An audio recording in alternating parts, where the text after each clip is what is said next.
దుర్గం చెరువు ఓవైపు steel bridge, మరోవైపు పార్క్, మధ్యలో బోటింగ్ సౌకర్యంతో ఎప్పుడూ సందడిగా ఉండే ఈ ప్రాంతం ఇప్పుడు పచ్చగా పరుచుకున్న గుర్రపు డెక్కతో వెలవెలబోతోంది. గుర్రపు డెక్క విస్తరించడంతో బోట్లు కూడా నడిచే పరిస్థితి లేకుండా పోయింది.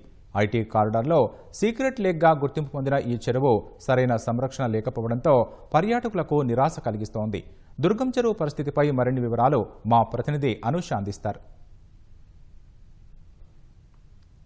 ఇది ఐటీ కారిడార్లో సీక్రెట్ లేక్గా పేరు పొందిన దుర్గం చెరువు పరిస్థితి. ఇది గుర్రపు డెక్కతో నిండుకొని పోయి మొత్తం ఎక్కడ చూసినా నీళ్ళ ఆనవాళ్ళు లేకుండా గుర్రపు డెక్కతో అయితే నిండిపోయింది. ఎటు చూసినా కూడా 5-6 కిలోమీటర్ల మేర మాత్రం మొత్తం గ్రీనరీ అయితే నిండుకొని పోయింది. ఒక నెల రోజులుగా మాత్రం ఇదే పరిస్థితి కొనసాగుతుంది. సో ఇక్కడ ఎక్కువగా టూరిస్ట్ స్పాట్ గా ఉన్న ఈ ప్లేస్ అయితే ఇప్పుడైతే దుర్గంధంగా అయితే మారుతుంది. ఎందుకంటే మురుగునీరు చేరుకొని పోయి గుర్రపు డెక్క పేరుకొని పోయి ఇక్కడ నడిచే బోట్లు కూడా నడవని పరిస్థితి అయితే ఏర్పడింది. సో దీంతో ఇక్కడ పర్యాటకులు, సందర్శకులు కూడా వచ్చే పరిస్థితి అయితే మనకి కనిపిస్తలేదు. ఒక్కసారి మీరు విజువల్స్ లో కూడా చూడవచ్చు ఎలా ఉంది ఈ చెరువు పరిస్థితి. 116 ఎకరాల విస్తీర్ణంలో ఉన్న ఈ చెరువు అయితే ప్రస్తుతం ఎటు చూసినా కూడా కొంత భాగం కూడా నీరు అయితే కనిపిస్తలేదు. గుర్రపు డెక్కతోనే నిండుకొని పోయింది. 1-2 నెలలకోసారి శుభ్రం చేయాల్సిన ఈ చెరువును అయితే నిర్వహణ లోపంతో అయితే మొత్తం ఇది పేరుకొని పోయిందని అయితే చెప్పవచ్చు. సో ఇక్కడ ఈ దుర్గం చెరువు అంటేనే ప్రతి ఒక్కరు కూడా ఒక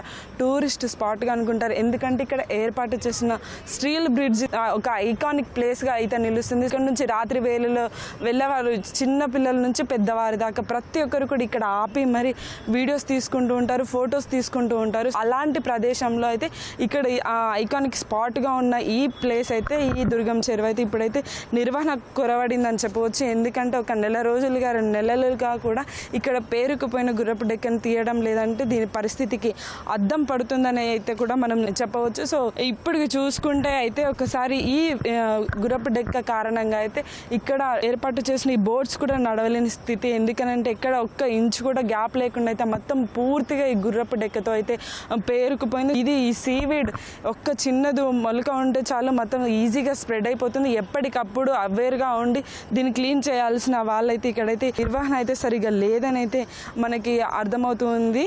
ఇక్కడ ఈ ఐటీ కారిడార్లో ఒక ఐకానిక్ స్పాట్గా, ఒక టూరిస్ట్ ప్లేస్గా పేరొందిన ఈ దుర్గం చెరువు, ఈ స్టీల్ బ్రిడ్జ్ ఏదైతే ఉందో ప్రస్తుతం అయితే ఆ చెరువు అనేది ఎక్కడుందని వెతుక్కోవాల్సిన సిచ్యువేషన్ అయితే ఉంది. ఎందుకంటే మొత్తం గ్రీనరీ తప్ప ఏమి మనకి కనిపించడం లేదు. సో మొత్తానికి చూసుకుంటే ఇక్కడ ఒక సెయిలింగ్ కూడా చేయడానికి అవకాశం ఉంది. దానికోసం కూడా జిహెచ్ఎంసీ కసరత్తు చేసిందని ఒకప్పుడు మనం వార్తల్లో విన్నాం. కానీ ఇప్పుడు సెయిలింగ్ కాదు కదా, అసలు నార్మల్గా ఈ పచ్చిక బయళ్ళపై నడవచ్చు అనే విధంగా కూడా మనకైతే కనిపిస్తుంది. ఇక్కడ ఈ దుర్గం చెరువు పరిస్థితి అయితే ఇంకా మరికొద్ది రోజులు ఇట్లాగే ఉంటే మాత్రం సమస్య తీవ్రం అవుతుంది. ఎందుకనంటే ఈ గుర్రపు డెక్క దోమలకి ఆవాసంగా నిలుస్తూ ఉంటుంది. ఇక్కడ చుట్టుపక్కల ప్రాంతాల వారికి కూడా తీవ్ర ఇబ్బందులు అయితే ఏర్పడుతుంది. ఎందుకంటే ఇక్కడ వాకింగ్ ట్రాక్స్ కూడా ఉన్నాయి కాబట్టి ఇక్కడ వచ్చే వాకర్స్ కూడా చాలా ఇబ్బందిగా ఉంటుంది, ప్రజలకు కూడా చాలా ఇబ్బందిగా ఉంటుంది. ఇక్కడ ఉన్న ఈ ప్లేస్ అయితే, ఇక్కడ ఉన్న పరిస్థితి 1 కిలోమీటర్ల మేర అయితే ప్రభావం చూపుతుందని చెప్పొచ్చు. ఇప్పటికైనా అధికారులు కాస్త కళ్ళు తెరిచి చూసి దీన్ని క్లీన్ చేయాలని కూడా ఇక్కడ చుట్టుపక్కల ప్రాంతాల వారు కూడా చెప్తున్న సిచ్యువేషన్ అయితే ఉంది. కెమెరామెన్ సూర్యతో అనూష, ఈటీవీ న్యూస్, హైదరాబాద్.